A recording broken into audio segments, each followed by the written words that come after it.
La paracha Bereshit, elle va du chapitre 1 de Genèse, verset 1, au chapitre 6 et au verset 8. Pour pouvoir argumenter notre lecture et mieux la comprendre, on a aussi ajouté Ésaïe 42, verset 5 à Ésaïe 43, verset 13. Et bien entendu, le psaume 8.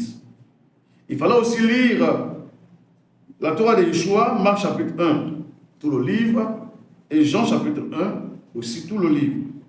Ce matin, ce que je pourrais dire, on doit savoir qu'il existe à notre portée, c'est-à-dire à la portée de l'être humain, il existe 3 mondes spirituels. Le monde de la pensée, le monde de la parole et le monde de l'action.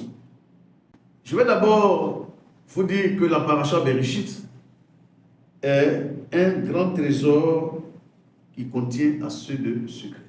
Cette paracha nous dévoile l'un des plus beaux mystères que Dieu a caché aux yeux de l'humanité.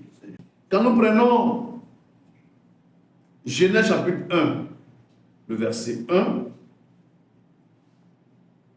il a dit, au commencement, Dieu créa les cieux et la terre. Le mot Bereshit veut dire au commencement, à l'origine, au début. Mais tout ça n'ont pas les mêmes explications. Mais tout ça va dans le même sens. Pour mieux comprendre Bereshit, qui a une valeur numérique de 913, c'est-à-dire qu'on fait l'étude des lettres qui composent ce nom, qu'on appelle la Gematria, ça nous fait 913. Mais en même temps, cette valeur numérique dévoile aussi un autre mot hébraïque qui veut aussi dire méditation, contemplation.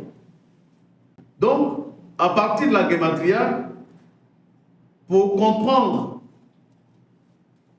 Bereshit qui veut dire commencement, il fallait partir de sa valeur numérique, puisqu'il y a un autre, même mot hébreu qui a sa correspondance en valeur numérique avec Bereshit.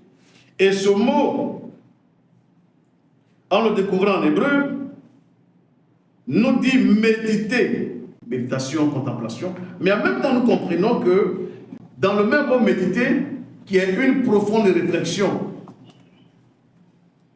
ce mot nous envoie vers le mot créer, qui veut dire amener à l'existence. Donc méditer, qui veut dire créer, c'est aussi penser. Ça veut aussi dire avoir des ambitions, une pensée qui nous projette.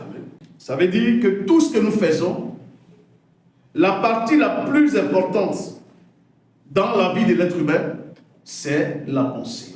Donc pour conclure sur ça, on va donc prendre un verset de la paracha Bereshit. Donc on va voir Genèse chapitre 1, le verset 24. On dit, Dieu dit, c'est-à-dire il manifeste ici quoi? Son désir, une très grande volonté. Il dit que la terre produise. Il exprime sa volonté à l'égard de la création. On peut même dire à l'égard de l'être humain lui-même.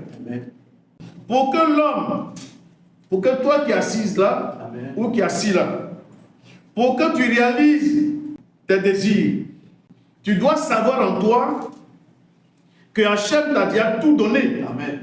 Il y a le monde de la pensée, là où tout se prend, les décisions se prennent. Et le monde de la parole, c'est la proclamation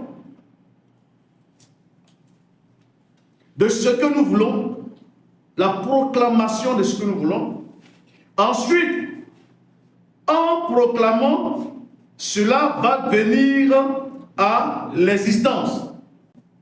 Dieu ne peut pas bénir un homme qui n'a pas de projet dans la tête, qui n'a pas un idéal, la plupart des hommes sont heureux dans la mesure où eux-mêmes décident d'être quoi? Heureux. C'est l'homme qui décide d'être heureux. Amen. Dieu ne va jamais décider de la place. Parce qu'il dit, j'ai mis devant toi le bonheur et la malédiction. Et chaque chose que tu vas commettre va se produire et va se reproduire en action.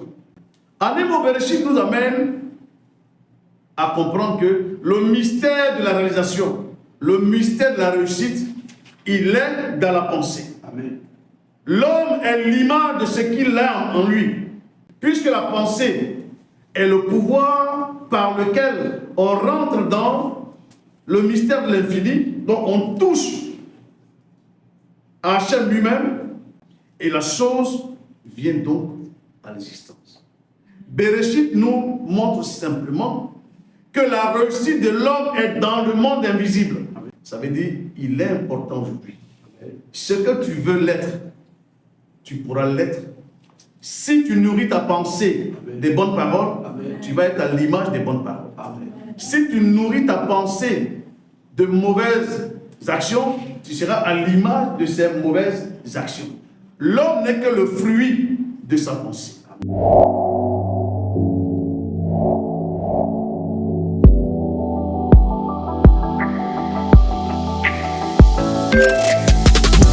Yeah.